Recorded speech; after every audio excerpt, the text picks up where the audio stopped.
originally purchased this car in the mid-70s out of Texas, and there was one spot of rust on it, about the size of a silver dollar, right behind the driver's door. So in the later 70s, as a matter of fact, it was probably more like about 80, we did a frame off on this car. We had the body dipped, and we found that one little spot of rust, and it was not all the way through the car, but just more or less heavy surface.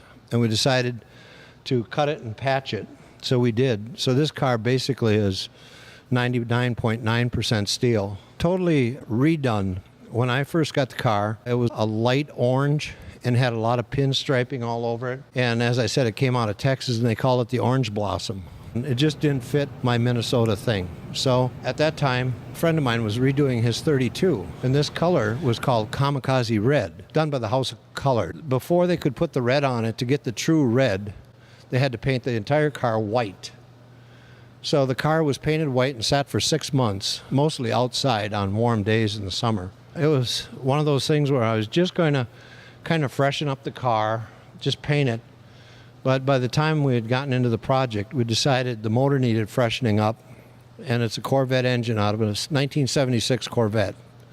The front end was Corvair, and we had that chromed and reworked, and we spent 2 months in the winter just redoing the front end alone. And then the rest of the drivetrain was 1976 Corvette. Pinstriping was done. It's not pinstriping, and I don't know what they call this mess, but on the side of the car, I wanted something different. And there was a pinstriper from Florida at the back to the 50s, along about 84, 85. This guy started off with a sponge brush and some paint. I had to just go sit down and watch.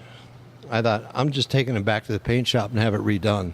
But it turned out nice. One of the other features someone pointed out to me today is most Model A's either gassed up on the cowl, or they'd put a little hole down here to gas up a Model A. Well, we decided that you got to gas this thing up in the back, so we put an extended neck on the gas tank and ran the gas tank all the way to the back like a 32, which was pretty easy to fill the tank from then on. Prior to that, it would always bubble out. All the bumpers were re-chromed. We made that pan going across. We changed the hood sides on this car from the louvered hoods, a smoothie look. This pan in the front, this was also made by the same man that did the body work, Kerry Wiesner. That took him almost 2 weeks just to make that funny pan because it had so many different curves to it. The headlights are original, but the top is not chopped. Top was a redo in the 80s. That was new. The upholstery was all brand new in the 80s as well.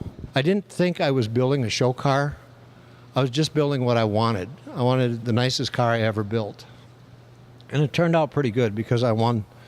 Any show I went to, I won for like 81 through 84. As a matter of fact, I just read across the trophies. I'm not sure what to do with them. Maybe we should ask the Veit Foundation if they'd like them here.